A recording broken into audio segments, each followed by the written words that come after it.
Колеги, много ви моля за малко тишина. Ще включим запис за тези, които ги няма, а изявиха желание да чуят нещо от нашата среща. Видях, има един въпрос, ще отговори на него. След това ще имаме половин час почивка и ще продължим. Покаянието е едно от чудесата на нашето време. Преди време един мой близък ми разказа за едно африканско племе, където е живял 6 месеца. Те живеят по собствени закони и не контактуват с никого извън племето.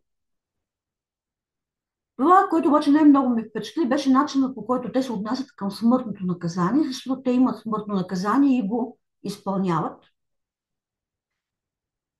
Изпълняват го по решение на така наречения съвет на мъжете над 18 години.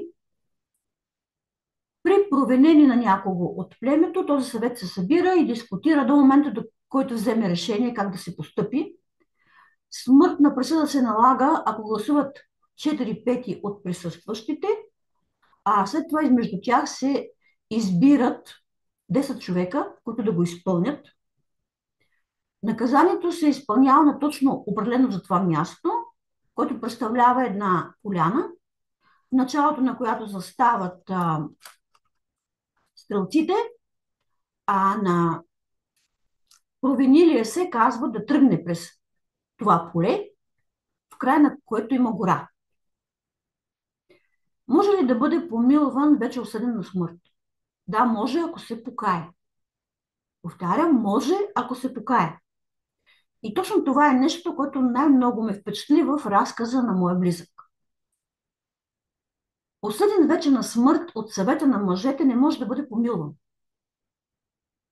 Но той е в състояние да накара доскорошните си събратя да не стрелят по него. Как става това?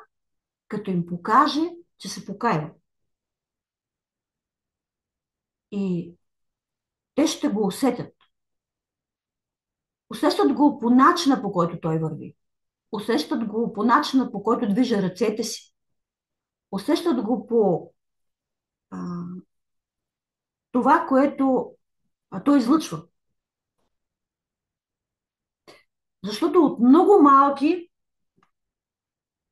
се учат да разпознават силата на покаянието и най-вече да го разпознават истинско ли е.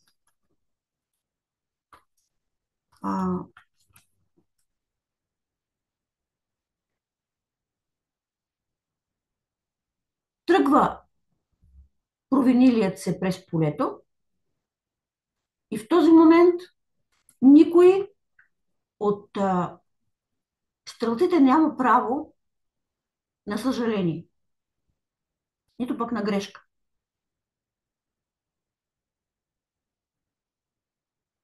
Но между него и събратята му, доскорошните му събратя, се завихря нещо като поле, чрез което те усещат съжалявали и колко, покаявали се и в каква степен, и най-вече стигнали ли до онова осъзнаване, при което никога, при никакви обстоятелства, каквото и да се случи, не би извършил отново такава постъпка. И нито той може да ги заблуди, нито те могат да се откажат от дълга си към племето. Те обаче имат избор да стрелят, да не стрелят или да стрелят във въздуха. И ако осъденият на смърт успее да стигне жив до гората, се смята за опростен. Ето това е начинът. Ако той успее да стигне жив до гората, казахме, че в края на тази поляна за изпълнение на наказанията има гора. И ако той успее да стигне до тази гора, се смята за опростен. Дали могат те да се заблудят? 10 стрелци могат. Навярно могат. Но това, което ми разказа моят близък, истинското покаяние с нищо не може да се сбърка. Просто тези хора са запазили способността си да го разпознават и обучават на това децата си от най-ранна възраст. Те смятат покаянието за едно от чудесата на нашия свят. Те го смятат за Божи дар. Чрез него и най-тежката постъпка може да бъде опростена, а човек да получи нов шанс. За всичко ли може да се покаем? Сигурно за всичко. По друг начин, този шанс, след като си извършил много тежка постъпка, за която си получил от своите събратя смъртна присъда, не може да бъде опростена. С въпросите ще продължим след почивката. Искам само да уточня какво аз разбирам под покаяние, от това, което съм чела, от това, което лично чувствам и от това, което чух от разказа на моя познат, защото той ми разказа много неща още. За мене то е съжаление, но не е само съжаление. Включва съжалението, но не е само съжаление за постъпката. То включва извинение, но не е само извинение. То е нещо като готовност и сила да влезеш в обувките на другия, на този, на когото си обидил, наранил, а често може да си сринал психически или физически, да останеш в обувките му известно време, да усетиш преживяното от него, буквално да се изпълниш с това, което той е чувствал, и то до такава степен, че никога, при никакви обстоятелства, да не ти идва на ум да повториш тази си постъпка. Не е лесно. Не е лесно, но е много красив шанс. Не е лесно първо да признаеш, че си сбъркал. Това е първият етап. Не е лесно след това да се извиниш и накрая да се покажеш.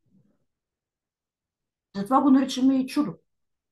Чудо, но и възможност. И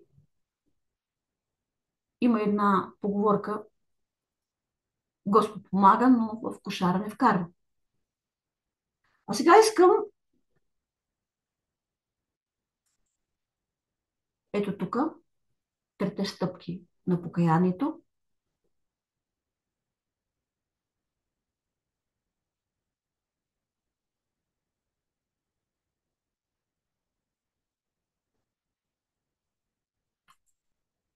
А сега искам да ви кажа съвсем накратко за едно предстоящо събитие. То се казва Срещата на моя живот. То ще се проведе през месец май. То ще е онлайн от 8 часа, две дати, 12 и 19 май, от 8 някъде до 10 без 15, приблизително. Има символична цена и всяка от срещите, всяка от двете срещи ще бъде първо теоретична част и след това по една много ценна практика. Повече за събитието може да видите в описанието под това видео. Също там са и подробностите за записване. Ще се радвам да дойдете. Това беше поредната среща от моята онлайн поредица, която правя в YouTube. Защо е така? Метод твоята половина.